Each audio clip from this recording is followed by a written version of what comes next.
সারাটা জীবন সংগ্রাম করলেন। ও বাবা জিনা মায়েরা, ও মা বোনেরা, মনে কি দিন অগাধ পাণ্ডিত্য রাখার পরও আল্লামা রুহুল আমিন রহমাতুল্লাহ আলাইহি তিনি বাংলায় কিতাবগুলো লিখে গেলেন। কেউ আল্লামা হুজুরকে জিজ্ঞাসা করলেন, ও বড় মাওলানা, আপনি কিতাবগুলো বাংলায় লিখলেন কেন, বাংলায় লিখছেন কেন? আল্লামা হুজুর কাঁদো কাঁদো হয়ে জবাব দিয়েছিলেন। আল্লামা হুজুর বলেছিলেন, বাংলার মুসলমানেরা ওরা যদি বিরাট যোগ্যতা অর্জন করতে নাও পারে, ওরা যদি বিরাট পাণ্ডিত্য অর্জন করতে নাও পারে, ওরা যদি ক্লাস 3, 4 পাস করেও যদি আমি মাওলানা, আমি রুহুল আমিন, ওরা যদি আমার কিতাবগুলো যদি পড়ে, আমি রুহুল আমিন বলছি ওরা ঈমান আর আমল নিয়ে কবরে যেতে পারবে। একটু জোরে বলুন সুবহানাল্লাহ, আরো জোরে বলুন সুবহানাল্লাহ। ও বাবা জিনা মায়েরা, সিলসিলায়ে ফুরফুরা শরীফের সিলসিলায়ে মুজাদ্দিদুজ জামানের মতাদর্শের মানুষ যারা, আল্লামা হুজুরের কিতাবের সঙ্গে সম্পর্ক রাখা মানুষ যারা, এরা এই ভুলটা করে না বাবা। এদের দ্বারা এই শিরকি কাজটা হয় না। কিন্তু আপনি খেয়াল করবেন, আপনি যে দেখবেন কিংবা যারা গেছেন তাদেরকে জিজ্ঞাসা করবেন, কত মানুষ কত আশানি, কত মানুষ কত বেদনানি, কত মানুষ কত চাহিদানি আল্লাহর সকল ওলিদের মাজানে গিয়ে শিরকি মান্নত করে। ওগো খাজা বাবা, ওগো গোরাচাঁদ আব্বাসানি, সন্তান হচ্ছে না, আমাকে একটা সন্তান দাও, আমাকে যদি সন্তান দাও, আমাকে যদি একটা ছেলে দাও, আমাকে যদি একটা মেয়ে দাও, আমার ঋণটা যদি শোধ করে দাও, আমার রোগ থেকে যদি মুক্তি দাও, তাহলে আপনার নামে একটা গরু কুরবানি করব, এক জোড়া ছাগল কুরবানি করব। এ কথা বলা মানুষ আছে না নেই? যারা বেঈমান কাফের, যারা অমুসলিম, তাদের কথা ছেড়ে দেন, ওদের ঈমান নেই তা যাবে কোথা থেকে? কিন্তু আপনার আকিপুর গ্রামে একজনও নেই বললে আমি বিশ্বাস করব না। কোথায় যাচ্ছেন? তোরটা আজমির শরীফে যাচ্ছে। আরে আমার মহল্লার মুসল্লি, আমি আর অন্যের আর কার বলবো? মুসল্লি বলাটাও ঠিক না। আমার বলছি ইমাম সাহেব, আমি বলে ওটা আজমিরে গেলাম, তওবা করেই স্যার মদ খাবো না। তো সংবাদটা তো, খবরটা তো খুব ভালো, খবরটা ভালো খবর না? খবর কি না? আমি দেখছি কিছু তথ্য উদ্ধার করার দরকার। সঙ্গে আরো 2-3 জন ছিল। আমি বললাম, চিনতে পেরেছিলে? তুমি আমি করেই কথা। হ্যাঁ, চিনতে পেরেছি। আল্লাম তো ওই চাদরটা কি কম দামে দিয়েছিলে না বেশি দামের? তখন না, ওখানে কম দামের চাদর দিলে হয়। আমি একবারই দেব, আর জীবনে আল্লাহ নিয়ে যাবে কিনা জানি না। ভালো চাদর দিছি। বেশি দামের না কম, এই নিজে না অন্য, অনেকে বলে ওই কিনে অন্যের হাত দিয়ে, যাও দিন চাদরটা তুমি দিয়ে এসো। তুমি নিজে দিলে না কারোর হাত দ্বারাই দিলে? তো যে আমি একদম খুব কষ্ট করে ঠেলে ঠেলে ভিতরে ঢুকে আমি নিজে হাতে করি দিছি। আল্লাহ ওই জায়গায় বলো সেজদা দেওয়ার সুযোগ সবার হয় না, তোমার হইল? আল্লাহ সাক্ষী, লোকটা মরে যায়নি, বেঁচে আছে এখন। আল্লাহ ওই জায়গাটাই আমি যদি বলি একটু কড়া ভাবে, চড়া ভাবে, হয়তো ভুল কথা ঘুরিয়ে দিতে পারে, কথা যাতে না ঘোরাতে পারে, আমি ঠিক প্ল্যান করে স্বীকার করানোর লাইন করছি। আল্লাহ ওইখানে বলো সবার সেজদা দেওয়া বলো সৌভাগ্য হয় না, পারে না সবাই। তুমি পেরেছিলে না? আমি একাধিকবার সুযোগ পেয়েছি, 3-4 দিন ছিলাম, একাধিকবার সুযোগ পেয়েছি। আব্বাজান ভাইরা, মনে কি দিন, মা বোনেরা মনে রাখুন, ভুল বুঝবেন না, বেয়াদবি নেবেন না। একে বলে এক হাত সেলাই করতে যে 3 হাত ফেড়ে আসা।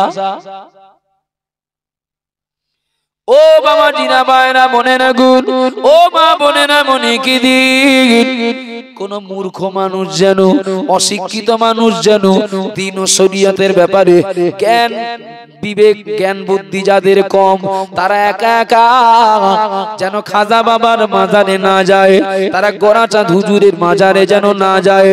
একটু জানা বোঝা মানুষের সঙ্গে না গেলে যতটুকু ঈমান নিয়ে যাবে অতটুকু ঈমান রেখে বাড়ি বাড়ি আসবে। ঠিক বলছি না ভুল বলছি? মহান আল্লাহ পাক রব্বুল আলামিনের কাছে কোন বান্দা যদি শিরককারী বলে গণ্য হয়, আল্লাহ পাক এ বান্দাকে ক্ষমা করবেন না, এ বান্দিকে ক্ষমা করবেন না। আমার বক্তব্য অন্য জায়গায়। আল্লাহ নবী বললেন, লাআনাল্লাহু মান যাবাহানি গায়রিল্লাহি, আল্লাহ ছাড়া অন্য কারোর নামে যে কোনো প্রাণীকে জবাহ করে তার প্রতি আল্লাহর লানত।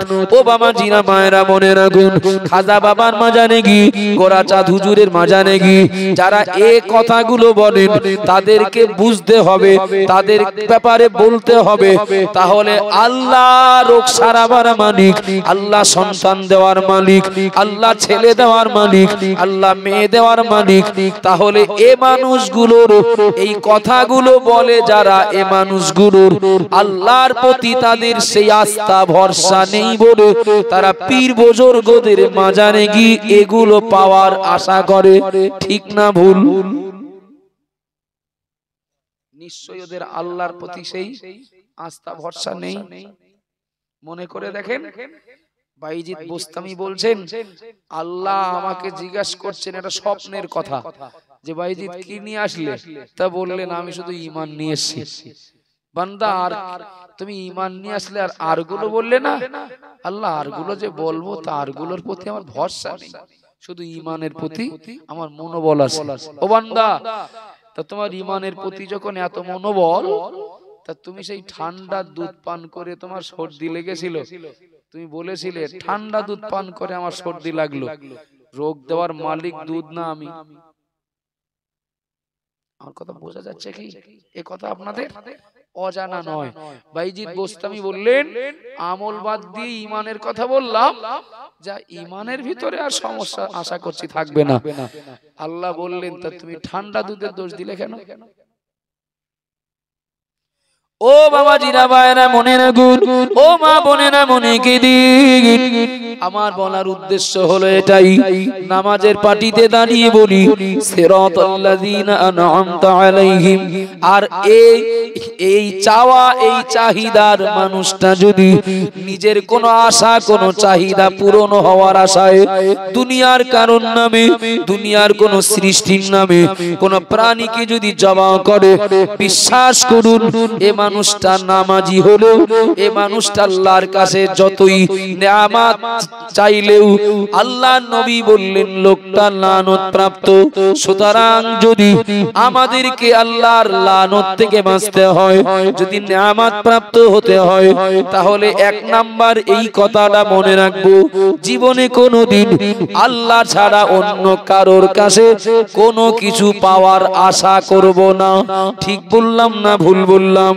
ও বাবা জিরা বায়না, কিছু কিছু আলেম ওলামা রয়েছেন, কিছু কিছু বক্তা রয়েছেন বাবা, আমাদের মতো টুপিওয়ালা, দানিওয়ালা, জুব্বাওয়ালা, তারা কত সুন্দর বলে বেড়াচ্ছেন আল্লাহর কাছেও চাওয়া যায়, নবীর কাছেও চাওয়া যায়।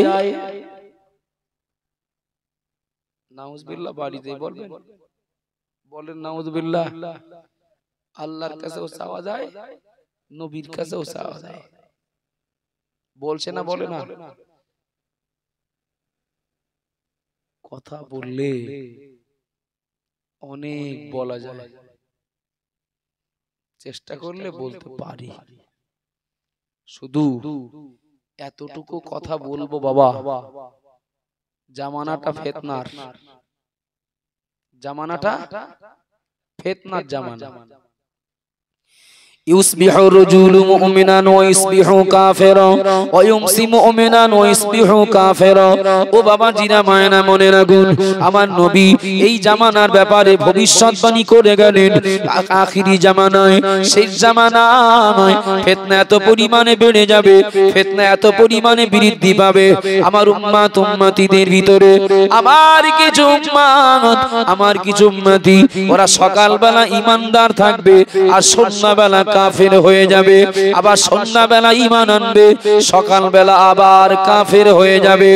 ও বাবাজিরা ভাইরা, ও মা বোনেরা, মনে কে দিন যে মানুষগুলো নামাজি মুসল্লি ঈমানদার আল্লাহওয়ালা নামে দুনিয়ার মানুষের কাছে কিংবা তার গ্রামের মানুষের কাছে পরিচিতি লাভ করলেন, এই মানুষটা মুহূর্তের ভিতরে তিনি ঈমান হারিয়ে কাফের হয়ে যাবেন। আবার কাফের হয়ে যাওয়া মানুষটা মুহূর্তের ভিতরে ঈমান আনবেন, ঈমানদার হবেন। আগে মনে হতো এত শর্ট টাইমের ভিতরে একজন ঈমানদার কাফের হবে কি করে, আর একজন কাফের ঈমানদার হবে কি করে। আর এখন বুঝতে পারলাম সকাল বিকাল নবী তো অনেক সময়ের কথা বলেছেন। না না না, ঈমানদার থেকে কাফের হতো আর কাফের থেকে ঈমানদার হতো 1 মিনিট সময়ও তো লাগে না। কথা ঠিক না ভুল বাবা? 1 মিনিট সময় তো লাগে না। শুধু এই জবান জবান জবান জবান, এই জবানে যে কাফের না তার কাফের বলে দিলাম। কাফের কে হবে? নিজে কাফের নিজের হতে হবে। আচ্ছা, আমার কাফের হতে কত সময় লাগলো? 1 মিনিট তো অনেক বেশি করে বলে ফেললাম। একজন বেঈমান বেদিন, একজন আপনার বিধর্মী অন্তরের বিশ্বাস রেখে তিনি পড়ে নিলেন লা ইলাহা ইল্লাল্লাহ মুহাম্মাদুর রাসূলুল্লাহ, তার ঈমানদার হতে কত সময় লাগলো? বেশি সময় লাগলো না। আমি হাতে না, আমি পায়ে ধরে বলছি, বড় দাড়ি আর পা পর্যন্ত জুব্বা দেখে যেন ঝাঁপ মারবেন না। আপনার ঈমান আমল প্যান্ট শার্ট পরা মানুষ ক্ষতি করবে না, করে তো এই দাড়িওয়ালা টুপিওয়ালা জুব্বাওয়ালারাই ক্ষতি করবে। কথা ঠিক বলছি না ভুল বলছি?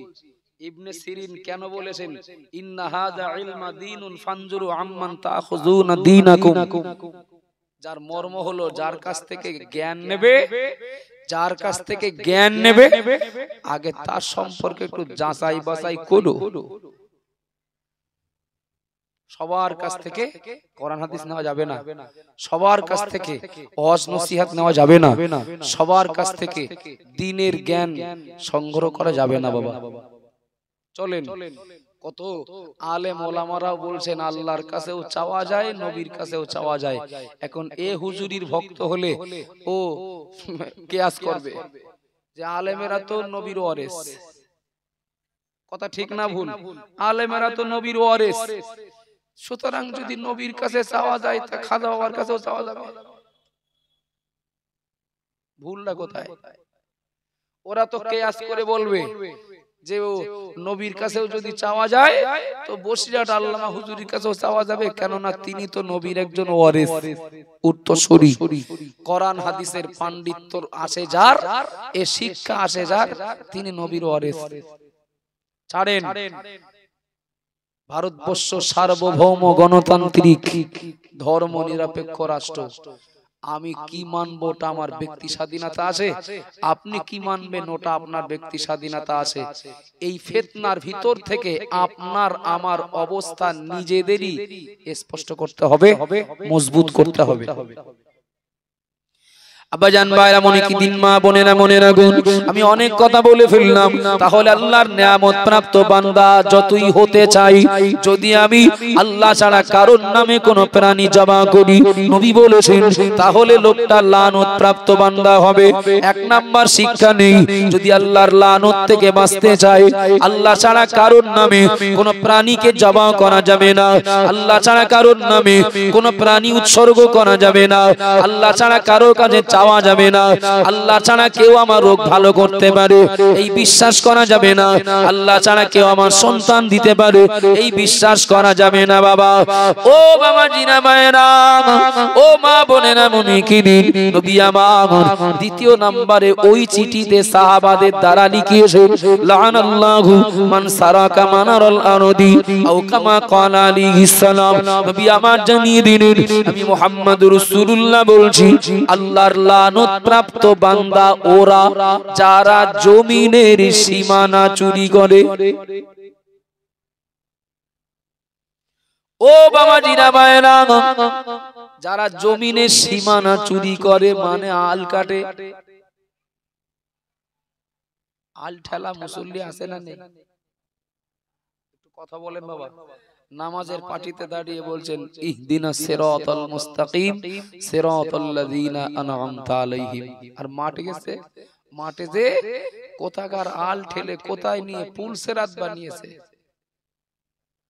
দুই সাইডের খেতে যদি পানি দেওয়া থাকে তো ওই আল দিয়ে পার হতে গেলে বিরাট রিস্কের ব্যাপার। ঈমান আমল ভালো না থাকলে সে পার হতে পারবে না। যতই বলি নামাজের পাটিতে আল্লাহর নিয়ামত প্রাপ্তির পথে চালাও, চাইলে হবে না, আমি গাছটা কি লাগাচ্ছি সেটাকে দেখতে হবে। নবী বলেছেন যারা জমিনে সীমানা চুরি করে এরা যতই নামাজে বলুক আল্লাহর নিয়ামত চাই, এরা লানত প্রাপ্ত বান্দা। আব্বাজান ভাইরা মনে কি দিন, মা বোনেরা মনে রাখুন, ভুল বুঝবেন না, বেয়াদবি নেবেন না। হক হলো দুই প্রকার, একটা হুকুকুল্লাহ আর একটা হুকুকুল ইবাদ। একটা আল্লাহর হক আর একটা বান্দার হক। ও বাবা জিরা মায়না মনে রাখুন, আল্লাহর কোন বান্দা যদি, আল্লাহর কোন বান্দি যদি আল্লাহর হক নষ্ট করে, আল্লাহ পাক চাইলে তাকে ক্ষমা করে দিতে পারেন। কিন্তু কোন বান্দা কোন বান্দি যদি কোন বান্দা বান্দির হক নষ্ট করে, যার হক নষ্ট করা হবে সে ক্ষমা না করলে আল্লাহ ক্ষমা করবেন না। আমি জমিনের সীমানা পরিবর্তন করে তথা আল থাকার কথা যেখানে, পাশের জমিটা যার সে লোকটা একটু বোঝে কম, কিংবা সে লোকটা আল কোথায় হয়তো জানেও কম, আমি ঠেলে ঠেলে তার দিকে দুহাত ঢুকে গেলাম। বিশ্বাস করুন ও লোকটা হয়তো আমিন দিয়ে জমি মেপে আমার সীমানা থেকে দুহাত জমি বার করে হয়তো নেবে না। একদিকে আল ঠেলে লানত প্রাপ্ত হওয়া হলো, আর একদিকে তার দুহাত জমি ফাঁকি দিয়ে তার হক নষ্ট করা হলো। প্রত্যেক বছর যদি একবার করে হজ করেও আসা হয়, এ লোকটার জান্নাতে যাওয়া বিরাট কঠিন। আব্বাজান ভাইরা মনে রাখুন, ওগো মা বোনেরা মনে কি দিন, দিন দুনিয়ার বাদশাহ হাবিবুল্লাহ জনাবে মুহাম্মদুর রাসূলুল্লাহ সাল্লাল্লাহু আলাইহি ওয়াসাল্লাম নবী আমার বিদায় হজে আরাফার ময়দানে, বিদায় হজে আরাফার ময়দানে নবী দাঁড়িয়ে দুই চোখ দিয়ে অঝর নয়নে পানি গড়িয়ে যায় নবীর। নবী আমার বিরাট কান্নাকাটি করেন আমার নবীর উম্মত উম্মতিদের জন্য তথা আমাদের জন্য। বিদায় হজে আরাফার ময়দানে দাঁড়িয়ে আমার নবী বিরাট কান্নাকাটি করেন, আল্লাহর কাছে উম্মতের জন্য দোয়া করেন। ও রব্বুল আলামিন, আল্লাহ পাক, আল্লাহ বিশেষ করে আপনার কাছে দোয়া চায় এই আরাফার ময়দান, আল্লাহ আরাফার ময়দানে আপনি আদম হাওয়াকে একত্রিত করেছিলেন। আল্লাহ এই আরাফার ময়দানে আল্লাহ আদম হাওয়াকে আপনি একত্রিত করেছিলেন, আপনি মিলন ঘটিয়েছিলেন, আল্লাহ ওদেরকে মাফ করে দিয়েছিলেন। আমি মুহাম্মদ রাসূলুল্লাহ সাল্লাল্লাহু আলাইহি ওয়াসাল্লাম এই আরাফার ময়দানে দাঁড়িয়ে আল্লাহ আপনার কাছে দোয়া করছি, আল্লাহ আমার কোন উম্মত আমার কোন উম্মতি যদি এই আরাফার ময়দানে হাজিরা দিতে পারে, আমি মুহাম্মদ রাসূলুল্লাহ বলছি আপনি তাকে আরাফার ময়দানে হাজির হওয়ার ওসিলায় তাকে নিষ্পাপ বানিয়ে বাড়ি পাঠিয়ে দেবেন।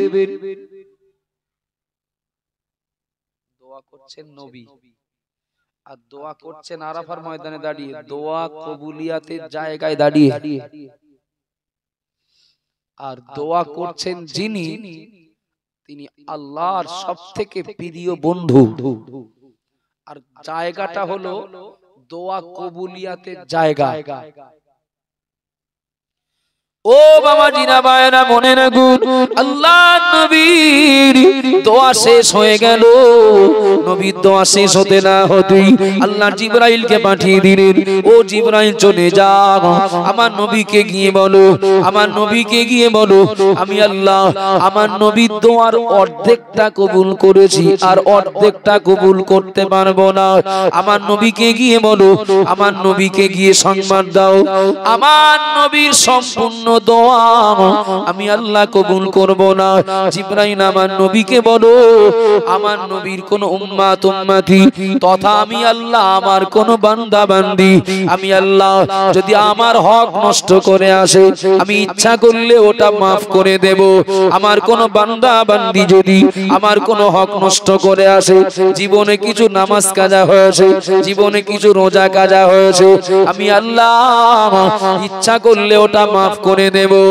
ও ফেরেশতা জিবরাইল আমার নবীকে গিয়ে বলো আমার নবীর কোন উম্মত উম্মতি আমার কোন বান্দা বান্দি আমি আল্লাহ আমার হক নষ্ট করলে মাফ করে দেব, কিন্তু কেউ যদি কোন বান্দা কোন বান্দির হক নষ্ট করে যদি আসে, যাদের হক নষ্ট করা হবে তারা মাফ না করলে আমি আল্লাহ মাফ করব না, ওই পাপ তাকে ঘাড়ে নিয়ে বাড়ি যেতে হবে। তার মানে যার হজ কবুল হবে নবী বলেছেন সদ্য প্রসব হওয়া বাচ্চার মতো লোকটা ওই রকম নিষ্পাপ হয়ে যায়। সুবহানাল্লাহ বলেন, একটু মহব্বত করে বলেন, তা কবুল হবে তার বাচ্চা। যার হজ কবুল হবে সদ্য প্রসব হওয়া বাচ্চার নাই সে নিষ্পাপ হয়ে যাবে। আল্লাহর কাছে দোয়া করি আমাদের মুরব্বীরা বা আমাদের আপনজনেরা যাদেরকে আল্লাহ দিদারে কাবা জিয়ারতে নবী আল্লাহ যাদের কবুল করেছেন, যারা মক্কা মদিনায় গিয়েছেন হজ করেছেন, আল্লাহ সকলের হজ আল্লাহ কবুল করেন। বলুন আমিন, একটু মহব্বত করে বলেন আমিন। কিন্তু যদি কেউ কারো হক মেরে যায়, এরকম কত আছে। বোনের ফারাজ ফাঁকি দিয়েছেন, লোকটা হজ করতে গেছেন কিংবা করে এসেছেন, ভাইয়ের হক নষ্ট করেছেন, ভুল বলছি, ভাইয়ের হক নষ্ট করেছেন, প্রতিবেশীর হক নষ্ট করেছেন। অনেক দিন আগে জমি কিনেছিলেন, জমিটা অর্থের অভাবে লিখে নেওয়ার সুযোগ পাননি, এসে বললেন চাচা সে জমিটা তো লেখা হয়নি, অর্থের অভাবে টাকা জোগাড় করেছি, জমিটা লিখে দেন। চাচা বললেন জমি দলিলে নাম যার জমি তার, সার্চ করো। সার্চ করে দেখা গেল সে চাচার নাম। বলে তাহলে দলিলে কার নাম আছে খোকা? বলে আপনার নাম। আমার নাম আছে, মানে জমি আমার। এখন সেই লোকটা হজ করে আসলেন, ভুল বুঝবেন না, হাজী সাহেবেরা বললো আমার শত্রু না, তারা অনেক সম্মানের, অনেক সম্মানের। নবী আমার জানিয়ে দিলেন মান যারা কবরি বাদা ফাতি কামান কানা যারানি ফি হায়াতি আও কামা কানানি হিসালাম। আমার নবী জানিয়ে দিলেন আমার উম্মাত উম্মতিরা মনে রাখো, আমার ইন্তেকালের পরে যদি আমার কোন উম্মাত আমার কোন উম্মতি যদি আমার কবর জিয়ারত করে, কামান কানা যারানি ফি হায়াতি, আমি মুহাম্মদুর রাসূলুল্লাহ বলছি, সে যেন জীবিত অবস্থায় আমি নবী আমার সঙ্গে দেখা করে গেল। একটু জোরে বলুন সুবহানাল্লাহ, আরো জোরে বলুন সুবহানাল্লাহ। ও বাবা জিনা বায়না, হাজী সাহেবেরা আমার শত্রু নন। নবী তাদের তাদের মর্যাদার ব্যাপারে বললেন মান যারা কবরি বাদা ওয়াফাতি ওয়াজাবাত লাহু শাফাআতি আও কামা কানা আলাইহিস সালাম। আমার ইন্তেকালের পরে যদি আমার কোন উম্মত আমার কোন উম্মতি আমার কবর জিয়ারত করে, ওয়াজাবাত লাহু শাফাআতি, আমি মুহাম্মদুর রাসূলুল্লাহ বলছি কিয়ামতের দিন আমার এই উম্মত উম্মতির জন্য শাফাআত করা আমি নবী আমার জন্য ওয়াজিব হয়ে যাবে। একটু জোরে বলুন সুবহানাল্লাহ। ও বাবা জিনা মায়না, কিন্তু না ভুলে গেলে হবে না। আল্লাহ আমার নবীকে জানিয়ে দিলেন জিবরাইল আমার নবীকে গিয়ে বলো আমার নবীর কোন উম্মত উম্মতি যদি আমার হক নষ্ট করে আসে, ইচ্ছা করলে মাফ করব, কোন বান্দা বান্দির হক যদি নষ্ট করে আসে তারা মাফ না করলে আমি আল্লাহ কিন্তু মাফ করব না। ও বাবা জিনা মায়না, আমি জমির আল ঠেলে দুহাত জায়গা আমার আলের ভিতরে নিয়েছি, এটা কি তার হক নষ্ট করা হলো না? ওই জমিওয়ালার হক নষ্ট করা হলো না বাবা? হলো তো। চার ইমামের ভিতরে এক ইমাম, ইমামে আজম আবু হানিফা রাহমাতুল্লাহ আলাইহি। ইমামে আজম আবু হানিফা রাহমাতুল্লাহ আলাইহি তিনি কোনো একদিন একটা কলসি নিয়ে নদীতে গেছেন পানি নিয়ে আসার জন্য।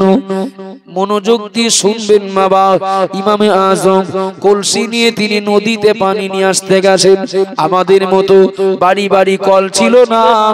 ইমামে আজম কলসি নিয়ে নদীতে পানি নিয়ে আসতে গেলেন। এর ভিতরে ইমাম আজমের বাড়ি আসার আগে দুইজন জমিওয়ালা জমি জায়গা নিয়ে ঝামেলা করে সালিশ করার জন্য ইমাম আজমের বাড়ি যে হাজির।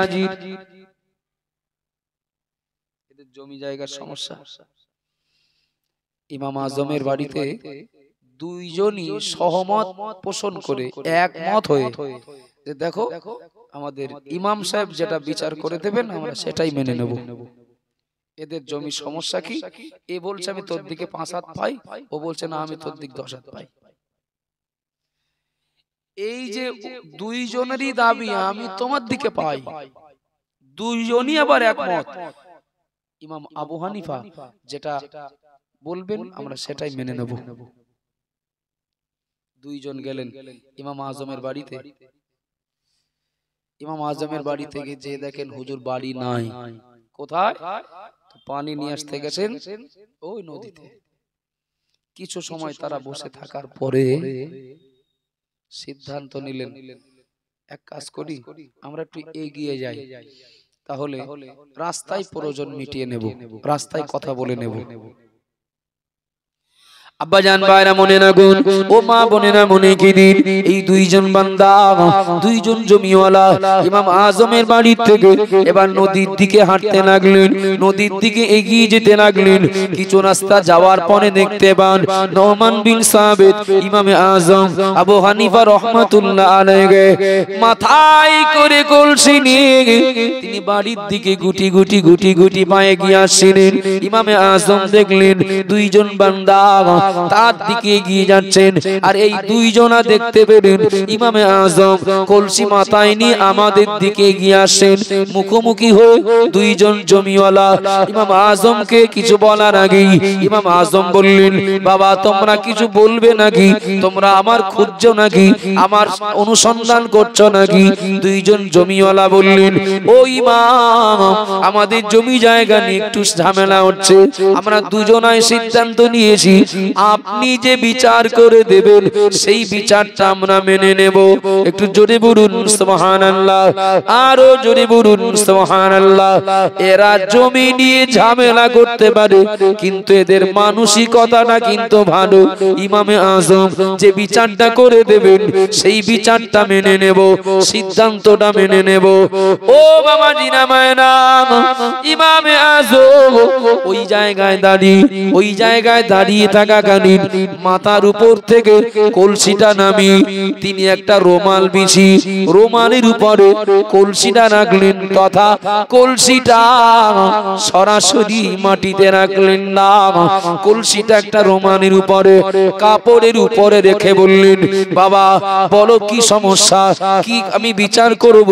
এই দুইজন জমিওয়ালা অবাক হয়ে যায়। আমরা যার কাছে বিচার করতে এসেছি তিনি পরিষ্কার জিনিসের মর্ম বোঝেন না, পরিষ্কার কাপড়ের গুরুত্ব বোঝেন না। পরিষ্কার রুমালের উপরে কলসিটা রেখে দিলেন, সরাসরি কলসিটা কেন জমিনের উপরে রাখলেন না? না না, কলসি দিয়ে তো পানি টুপিয়ে পড়ছিল না, কলসির তলা তো তার ভিতরে পানি টেনে নিয়েছে, তলা শুকিয়ে গেছে। ও বাবা জিনা মায়েরা, ইমামে আজম এদের কাছে জানতে চাইলেন, বাবা বলো না কি সমস্যা? এরা দুই জমিওয়ালার ভিতরে একজন বলেন, ও ইমাম আমাদের সমস্যা বলার আগে একটু আপনার কাছ থেকে শুনতে আমরা আগ্রহী। এটা কৈফিয়ত নয়, এটা ঠকানোর জন্য নয়, এটা জমা খরচ চাওয়ার উদ্দেশ্যে নয়। ও ইমাম একটু আমাদেরকে আগে বলুন, আপনি কলসিটা সরাসরি মাটিতে না রেখে পরিষ্কার কাপড়ের উপরে কলসিটা রাখলেন কেন? ইমাম আজম বললেন, আমি যে মাটিতে দাঁড়িয়ে আছি এই মাটিটা, এই জমিটা আমার না।